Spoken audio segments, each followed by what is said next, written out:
Hi అండి. అందరూ ఎలా ఉన్నారు? ఈరోజైతే మనం చేసుకుంటున్నాం చికెన్ ఫ్రై అండి. మనం ఎప్పుడూ చేసుకునే విధంగా కాకుండా ఇలా ఒకసారి కొత్తగా ట్రై చేయండి. ఏంటి కొత్తగా అంటున్నాను అనుకుంటున్నారా? నేను మిరియాల పొడితో అయితే చికెన్ ఫ్రై చేస్తున్నానండి. ఘాటుగా చాలా టేస్టీగా చాలా బావుంటుంది. ఒకసారి ఇలా ట్రై చేయండి. కొంచెం ఆయిల్ వేసుకొని మనం చికెన్ అయితే బాగా వాటర్ వేయకుండా ఫ్రైలా అయితే చేసేసుకుందామండి. బాగా వేగిపోయిన తర్వాత తీసి పక్కనైతే పెట్టుకొని, అదే ప్యాన్‌లో ఇంకొంచెం ఆయిల్ వేసుకొని కట్ చేసిన ఉల్లిపాయ ముక్కలు వేసుకొనైతే బాగా వేపుకుందాం. కొంచెం పసుపు, కొంచెం సాల్టు వేసుకొని బాగా అయితే వేపుకోండి. ఎర్రగా వచ్చేలా వేపుకొని బాగా కొంచెం కలర్ మారుతాయండి. అప్పుడు వేపుకున్న తర్వాత తీసేసి మనం ఉడికించి ఇందాక ఫ్రై చేసి పెట్టుకున్నాం కదండీ చికెను. దాన్నైతే పక్కన పెట్టుకోండి. చల్లారుతుంది ఈలోపు. మనం దీనిలో కొంచెం సాల్ట్ కలుపుకొని ఇంకొంచెం సేపు మగ్గించుకుందాం ఉల్లిపాయ ముక్కలనైతే. ఇప్పుడు మనం బాగా కలిపేసి పక్కన ఉన్న చికెనయితే వేసేసుకుందాం. చికెన్ మొత్తం వేసేసి ఆయిల్‌తో సహా దానిలోకైతే వంచేసేయండి. ఇప్పుడు బాగా కలపండి. మొత్తం చికెన్ చూసారా ఏ కలర్‌లో వచ్చిందో, అదే కలర్ వరకు వేగిన తర్వాత మాత్రమే తీయండి. మనకి బాగా మెరూన్ కలర్ అయితే వచ్చింది కదండీ! బాగా ఫ్రై అయితే అలాంటి కలర్ వస్తుంది. ఆ కలరు వచ్చిన తర్వాత చికెన్ బయటకి తీసి అప్పుడు ఉల్లిపాయ ముక్కలు వేపుకోండి. నేనైతే తీసేటప్పుడు అది చూపించలేదండి. అందుకని అంత వివరంగా చెప్తున్నాను. ఇప్పుడు మనం నూరి పెట్టుకున్న అల్లం వెల్లుల్లి మసాలా పేస్ట్‌నయితే వేసుకున్నాను. సరిపడా కారం వేసుకుంటున్నాను. మళ్ళీ ఇంకొంచెం మిరియాల పొడి వేసుకొని బాగా కలుపుతున్నానండి. ఇదంతా మసాలా మొత్తం ఆ ముక్కలకైతే కోటింగ్ మనం వేసుకున్న మసాలా, కారం, ఉప్పు అంతా కోటింగ్‌లో పడేలా అయితే మొత్తం బాగా కలిపేసుకోండి. మూత పెట్టి ఒక 5 నిమిషాల తర్వాత మళ్ళీ మూత తీసి చూడండి. అడుగంటుతుందనుకుంటే మీరు మళ్ళీ ఒకసారి కలుపుకొని మళ్ళీ ఒక 5 నిమిషాలు మూత పెట్టుకోండి. మనకి ఫ్రై చూడండి ఎంత చక్కగా వేగిపోయిందో. ఇప్పుడు మనం అడుగు నుంచి కొంచెం అడుగంటినట్టు ఏమన్నా ఉంటే కలుపుకోండి. కలుపుకున్న తర్వాత ఈ టైంలో మనం కొంచెం ఫ్రై అయింది కదండీ! ఇంకో 2 నిమిషాలు అలా తిప్పుకుంటూ వేపుకుంటే మంచిగా ఫ్రై అవుతుందండి. ఒక 2, 3 నిమిషాలు పైనే తిప్పుకోండి. ఏం పర్లేదు దగ్గరుండి ఇప్పుడు లాస్ట్ టైమ్‌కొచ్చేసాం కదండీ! లాస్ట్‌కొచ్చేసరికి బాగా వేగిపోతుందండి. చూడండి మనం వేసుకున్న మసాలా అంతా బాగా వేగిపోయింది. ఉల్లిపాయ ముక్కలు కూడా బాగా వేగిపోయి, మసాలా అయితే దానికి కోటింగ్‌లా పట్టేసిందండి. ఇంకా 2 నిమిషాలు వేపుకోగలిగితే వేపుకోండి. దగ్గరుండి మాత్రమే వేపుకోండి. ఈ టైంలో పక్కకి అటు ఇటు వెళ్లారంటే మాడిపోతుంది. ఇందాకైతే మనం బయటికి అటు వెళ్లి ఏదైనా పని చేసుకున్నా పర్లేదు గానీ, ఈ టైంలో లాస్ట్‌లో మాత్రం దగ్గరుండైతే వేపుకోండి. మూత అయితే ఈ టైంలో మూత పెట్టకండి. కొత్తిమీర, మనకు కావాల్సిన కరివేపాకు, పుదీనా ఏమన్నా ఉంటే వేసేసుకొని మూత పెట్టేసుకుందామండి. స్టవ్ ఆఫ్ చేసిన తర్వాతే నేను మూత పెట్టుకున్నానండి.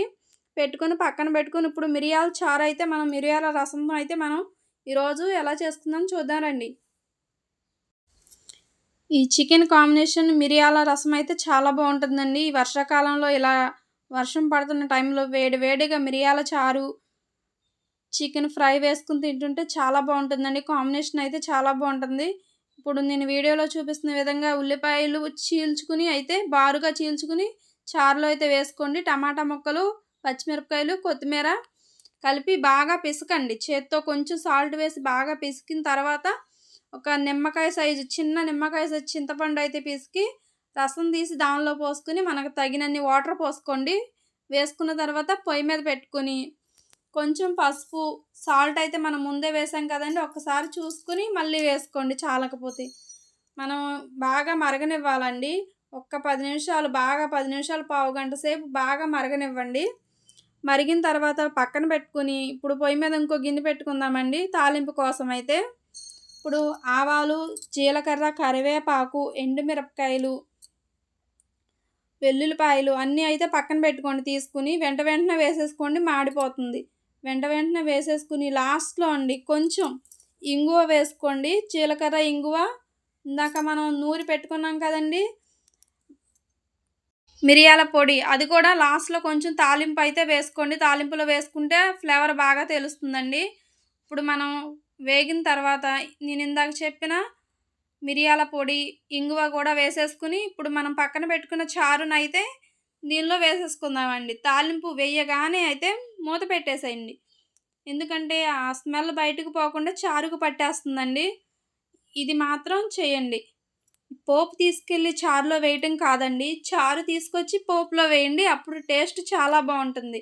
ఇలా ఒకసారి ట్రై చేయండి. చూసారా నేను వేస్తున్న విధంగా వేయండి. లాస్ట్‌లో అడుగులో ఉన్న వేస్ట్ అంతా ఉంచేసేయండి. అది చారులో వేయొద్దు. ఉల్లిపాయ ముక్కలు సన్నగా తరిగినయి ఉన్నాయి కదండీ! ఆ ఉల్లిపాయలు మాత్రం తీసి దీనిలో వేయండి. ఏంటి? ఇప్పుడు ఇది మూత పెట్టి ఒక 5 నిమిషాలయితే మరిగించుకుందామండి. ఒక 5 నిమిషాలు మరిగిన తర్వాత మనమైతే గిన్నెలోకైతే తీసుకొని వేడివేడిగా సర్వ్ చేసుకుంటమేనండి. మనకి అంతేనండి. మిరియాల చారు రెడీ.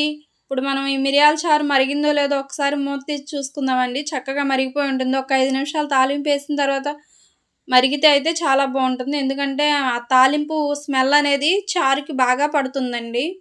ఒక్కసారి ఇలా ట్రై చేయండి మీరు. కంపల్సరీగా మీకైతే నచ్చుతుంది. మీకు నచ్చినట్టయితే నన్ను లైక్ చేయండి, సపోర్ట్ చేయండి, సబ్స్క్రైబ్ చేసుకొని నన్నైతే ముందుకైతే తీసుకువెళ్ళమని అయితే నేను మనస్ఫూర్తిగా కోరుకుంటున్నానండి. మీకు నచ్చినట్టయితే లైక్ చేయండి. మీరు సపోర్ట్ చేస్తేనే నేను ముందుకు వెళ్ళగలుగుతాను కాబట్టి నాకైతే ఒక లైక్ ఇచ్చి సబ్స్క్రైబ్ చేసుకొని నన్ను ముందుకైతే తీసుకువెళ్ళండి. మన ఛానల్‌ని మీరు ముందుకు తీసుకెళ్ళాలని మనస్ఫూర్తిగా అయితే కోరుకుంటూ నా వెనక మీరు ఉండాలని అయితే నేను మనస్ఫూర్తిగా కోరుకుంటున్నానండి. అంతేనండి వేడివేడిగా మనం తినేద్దాం రండి. చక్కగా వడ్డించేసుకున్నాను కదండీ! మీరు కూడా కావాలంటే మా ఇంటికొచ్చేయండి భోజనం చేసేద్దాం అందరం కలిసి. ఓకేనా ఫ్రెండ్స్? బాయ్.